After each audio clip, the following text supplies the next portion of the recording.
صل على سيدنا ومولانا محمد وعلى آل سيدنا ومولانا محمد. لا إله إلا الله لا إله إلا الله لا إله إلا الله لا إله إلا الله لا إله إلا الله لا إله إلا الله. بیٹھے ہوئے کرنا ہے، وہ اعلیٰ جنوبکم، اور آپ کے جو ہے کروٹ میں لے کرنا ہے. تو اللہ کے ذکر میں کوئی قید نہیں بتائی گئی. تو عربوں میں حاضرہ ہوتا ہے کہ وہ کھڑے ہو کر وہ جو ہے ذکر کرتے ہیں.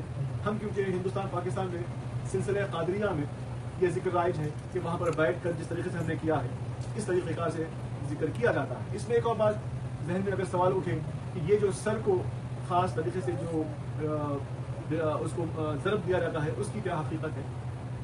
حقیقت یہ ہے کہ ایک وہ ایکسپریشن ہے کہ جب آپ نفی و اثبات کا ذکر کرتے ہیں لا الہ الا اللہ، تو لا الہ میں آپ سارے معبود کی، یعنی کوئی بھی ایسی شے نہیں ہے جو عبادت کے لائق ہے، اس کی نفی کرتے ہیں کہ لا الہ، کوئی رب نہیں ہے سوا الا اللہ، سوا اللہ تعالیٰ کے. تو اسے نفی و اثبات کا ذکر کرتے ہیں.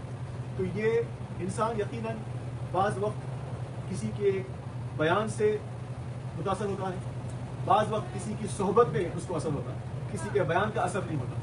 اپنی اولاد کی جب آپ تربیت کرتے ہیں تو اولاد کو آپ 20 مرتبہ لیکچر دیجیے، لیکن آپ کا لڑکا یا لڑکی 5 سال ہو یا 15 سال ہو وہ وہی کام کریں گے جو اپنے والدین کو کرتے ہوئے پائیں گے.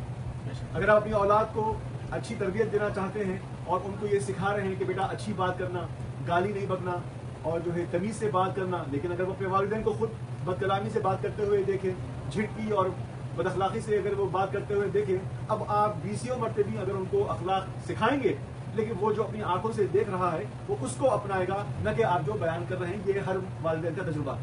تو ویسے ہی ذکر کرنے کا مقصد یہ ہے کہ اللہ تعالیٰ کے ذکر سے اپنے کو، اپنے ذہن کو، اپنے دل کو ہمیشہ مشغول رکھے، جاری رکھے. اور جس دل میں اللہ کی یاد، اللہ کا ذکر ہمیشہ جاری رہتا ہے، اس میں ہوتا یہ ہے کہ پھر شیطان کا وسوسہ کام نہیں کرتا. جس دل میں اللہ نہیں ہے، جس دل میں اللہ کا ذکر نہیں ہے، اس کی یاد نہیں ہے، اور اللہ تعالیٰ کو جو اپنے دل میں حاضر و ناظر نہیں رکھتا ہے، یعنی کہ اللہ مجھے دیکھ رہا ہے، یا میں جب عبادت کروں تو بہترین طریقے سے عبادت کروں جیسے کہ میں اللہ کو دیکھ رہا ہوں، جو حدیث جبریل سے ثابت ہوتی ہے. تو اسے آپ نے دیکھا کہ اللہ کا ذکر کرنے کے لیے آپ کو ہمیشہ اس کو یاد کرنا ضروری ہے. تو یاد کرنے کے لیے طریقہ کار یہ بھی دیکھا گیا جو بزرگوں نے اپنی زندگیوں کے تجربوں سے، کہ جب آپ زور سے ذکر کریں گے تو وہ آپ کو بار بار آپ کے پاس ایک یاد دہانی ہو جائے گی. جب ضرب مارتے ہیں تو آپ کو اس بات کا احساس ہوتا ہے کہ نہیں ہے کوئی معبود سوا اللہ کے، اور اپنے دل پہ آپ نے وہ ضرب مارا. جب اللہ کا ذکر ہے تو اس میں یہ ایکسپریشن ہے کہ اللہ ہر چیز، ہر جگہ ہے، ہر جگہ اپنی اطلاع سے، اپنی قدرت سے، اپنی طاقت سے، اپنے علم سے موجود ہے. ہم اللہ کے کسی بندے کے جسم میں ہونے کے قائل نہیں ہیں. جو عقیدہ حلول کہتے ہیں وہ تو شرک ہے، لیکن اللہ تعالیٰ اپنی طاقت اور قدرت اپنے علم سے ہر جگہ موجود ہے. اور اللہ تعالیٰ کسی جگہ میں قید نہیں ہے، اللہ ہر جگہ ہے، ہمارے امیجنیشن کے سے بالا تر ہے. ہر جگہ اس کا وجود ہے، اور اس کا وجود واجب ہے، اس کا ہونا ضروری ہے. تو پھر جو اللہ کا ذکر کر رہے ہیں اس میں یہی ایکسپریشن ہے کہ اللہ ہر جگہ ہے، آپ کی داہنی جانب سے بائیں جانب تک ہر جگہ اللہ تعالیٰ ہے. یہ ایک ایکسپریشن ہے. اور پھر تیسرا جو ہم نے ذکر کیا وہ ہے یا حی یا قیوم. اس میں اللہ کی وہ صفات کو آپ یاد کر رہے ہیں کہ وہی حی ہے.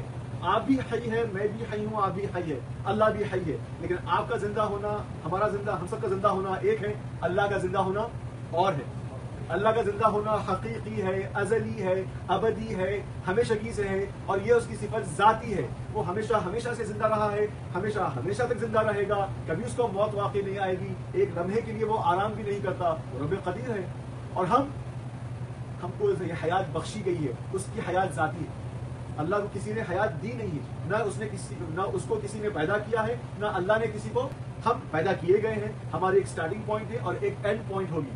تو اگرچہ کہ ہم بھی حی ہے، اللہ بھی حی ہے، لیکن اللہ کا حی ہونا الگ ہے. کیوں قرآن پاک تعالیٰ فرماتا ہے لیس کمثلہ شیء، اللہ کی طرح کوئی شے ہے ہی نہیں. وہ مثل و مثال ہے، وہ بے مثال ہے، اس کی کوئی شبیہ نہیں ہے. آپ کے تخیلات، آپ کے خیالات، آپ کی امیجنیشن سے بھی بالا تر ہے. He transcends your imagination. اور ہماری امیجنیشن تو کہتے کافی وائلڈ ہے. آپ جو چاہیں، آپ ذہن میں آپ سوچنا چاہیں، آپ دماغ کو اتنی دور تک آپ پہنچا سکتے ہیں. اگر کوئی شے آپ کے دماغ میں آتی ہے اللہ کے بارے میں تو پھر وہ اللہ نہیں ہے، آپ کا خیال ہے، کیونکہ اللہ آپ کے خیال میں بھی آنے سے بھی پاک ہے. تو اللہ حی ہے اور اللہ ہی قیوم ہے اور اسی سے ساری دنیا چل رہی ہے، وہ سسٹینر ہے. سمجھا؟ تو یہ اس کے صفات کو یاد کر رہے ہیں. یاد کرنے کا مقصد یہ ہے کہ مالک میرے حالات کچھ بھی ہو، اصل تو حیات دینے والا ہے، تو ہی اصل حی ہے، اور مالک میری زندگی کے معاملات کچھ بھی ہو تو ہی سب چلانے والا ہے. یہ مریخ، یہ چاند، یہ سورج، یہ سارا نظام تو ہی چلانے والا ہے. یہ زمین و آسمان، یہ پیڑ پودے، ان کا پیدا ہونا، ان کا جھڑنا، موسم کا بدلنا، گرم سرد کا ہونا، ٹھنڈا گرم ہونا، صبح و شام ہونا، یہ سارے مخلوقات، ان سب کا نظام، ان کو پیدا کرنے والا تو ہی، ان کو چلانے والا تو ہی، تو وہی قیوم ہے. تو یہ اس کے ذکر کو یاد کرتے ہیں. تو اس کو جب آپ ضرب مارتے ہیں تو یہ ایکسپریشن ہے کہ اپنے دل میں، اپنے جسم میں اس کو پیوست کر رہے ہیں، اس عقیدے کو، اس ایمان کو، اور اس زبان کو. وہ جو آخری کلمات ہیں وہ توحید کے نہیں ہیں بلکہ فحوش گانوں کے کلمات ہیں. تو پھر کیا اچھا، کتنا ہی اچھا ہوگا کہ آپ اللہ کے ذکر کی عادت ڈالیں، قرآن پاک کی تلاوت کی عادت ڈالیں، درود پاک کے ورد کی عادت ڈالیں، تاکہ آپ کے آخری کلمات. اور یاد رکھیے الخواتیم بالخیر، کہ جس طرح انما الاعمال بالنیات کی روایت ہے کہ آپ کے اعمال آپ کی نیت پر دار مدار ہے. نیت اچھی ہے تو وہ عمل کا ثواب ملے گا، نیت بری ہے، اچھا عمل کرے تب بھی اس کا ثواب نہیں ملے گا. ویسے ہی انما الاعمال بالخواتیم کی بھی روایت ہے کہ انسان کی زندگی جب ختم ہوتی ہے تو وہ ختم کس اسلوب پر ہوتی ہے، وہ گواہی دیتی ہے کہ ان کی زندگی کیسی گزری ہے. اگر اس نے زندگی تمام اسلام پر اپنی زندگی بسر کی ہے، قرآن و سنت پر وہ چلا ہے، رسول پاک کی سنتوں پر اس نے عمل کیا ہے، اور پھر اللہ تعالیٰ اس کو پھر حسن خاتمہ عطا فرمائے گا.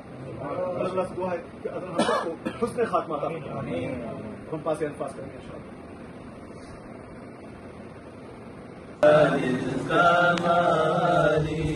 وأطلعني على سر قديم وقلدني وأعطاني سؤالي وولاني على الأقطاب جمعا